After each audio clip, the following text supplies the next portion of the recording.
नमस्कार, मी डॉक्टर दिलीप सातभाई. आज आपण NPS वात्सल्य बचतीसह पेन्शन योजनेसंदर्भात थोडीशी माहिती घेणार आहोत. आपल्याला कल्पना असेलच की केंद्रीय अर्थसंकल्प 2024 मध्ये आपल्या भारताच्या अर्थमंत्री निर्मला सीतारामन यांनी केलेल्या घोषणेनुसार एक नवीन योजना NPS वात्सल्य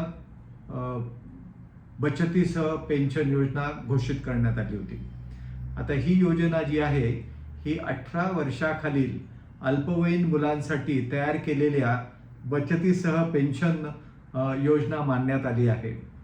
आता या संदर्भात पालकांनी त्यांच्या मुलांच्या भविष्यासाठी पेन्शन खातं उघडून त्यात दीर्घकालीन संपत्तीसाठी भौमितिक चक्रवाढ शक्तीचा फायदा घेऊन बचतीद्वारे मुलांच्या निवृत्ती पश्चात अर्थार्जन करण्यासाठी मोठी गंगाजळी निर्माण करण्याचा एक नवीन गुंतवणूक पर्याय या योजनेद्वारे उपलब्ध करून दिला आहे.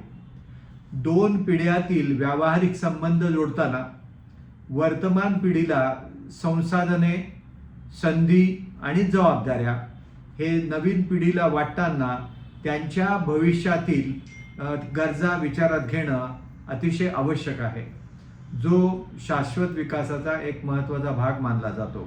आणि याच तत्वावर या योजनेची मांडणी करण्यात आली आहे. ही योजना पेन्शन फंड नियामक आणि विकास प्राधिकरण यांच्यामार्फत प्रशासित आणि नियंत्रित केली जाणार आहे. आता या योजनेची आपण वैशिष्ट्य पाहू. पहिलं वैशिष्ट्य याचं असं आहे की ही योजना अतिशय लवचिक आहे आणि गुंतवणुकीचे पर्याय एक उपलब्ध करून देत असल्यामुळं सर्व आर्थिक पार्श्वभूमीमधील कुटुंबासाठी आणि भारतीय नागरिकांसाठी अतिशय उपयुक्त ठरणारी आहे.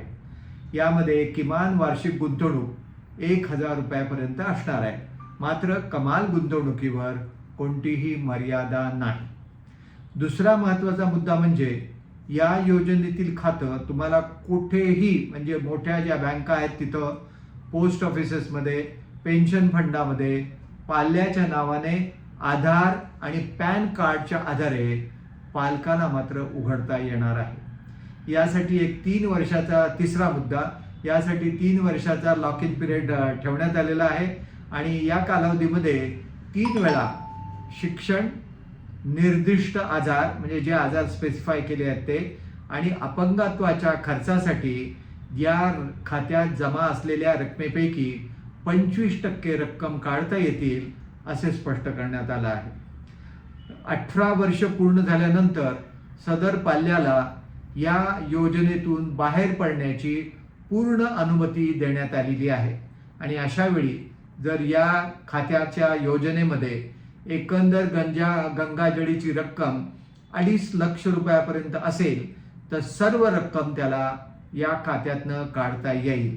पण जर समजा रक्कम 2.5 लाखापेक्षा जास्त असेल तर मात्र 20% रक्कम काढण्याची अनुमती या खात्यातनं काढण्याची सदर पाल्याला देण्यात आली आहे, जर बाकीची 80% रक्कम सदर पाल्याला खातं चालू ठेवून अन्युटीसाठी वापरायची असेल तर.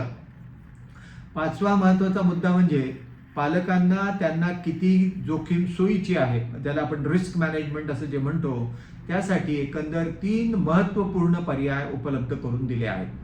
पहिला महत्त्वाचा पर्याय म्हणजे moderate life cycle fund. Moderate life cycle फंडामध्ये 50% गुंतवणूक, जी एकंदर योजनेमध्ये रक्कम गुंतवली आहे त्या गुंतवणुकीच्या 50% रक्कम इक्विटीमध्ये गुंतवली जाते. आणि जे संतुलित दृष्टिकोनाने साधारणतः मध्यम उत्पन्न वाढीची क्षमता देतं.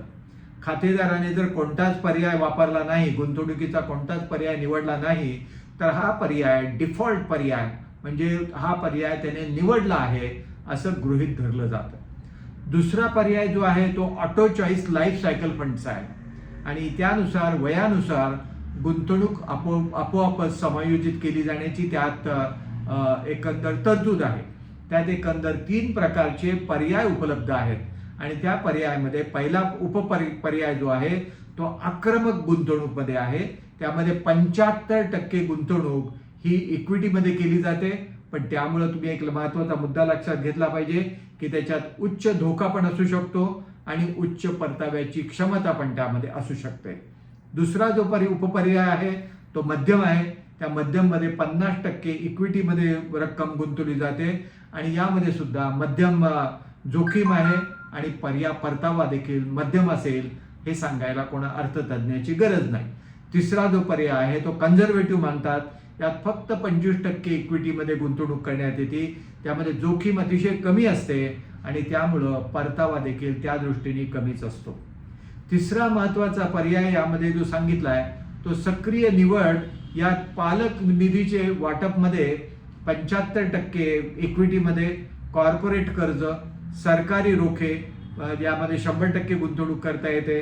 पर्यायी मालमत्तेमध्ये 6% गुंतवणूक करता येते. म्हणजे थोडक्यात एकंदर 75% जी गुंतवणूक आहे ती इक्विटी, कॉर्पोरेट कर्ज यामध्ये होते. बरीच गुंतवणूक सरकारी कर्ज रोख्यामध्ये होते आणि पर्यायी मालमत्तेमध्ये 6% पर्यंत गुंतवणूक होऊ शकते. त्यामुळे पालकांना त्यांच्या आवडीनिवडीनुसार आणि आर्थिक योजनांशी जुळणारा पर्याय यामध्ये निवडता येऊ शकतो. ही NPS वात्सल्य योजनाची एक विशेषता आहे हे आपण लक्षात घेतलं पाहिजे.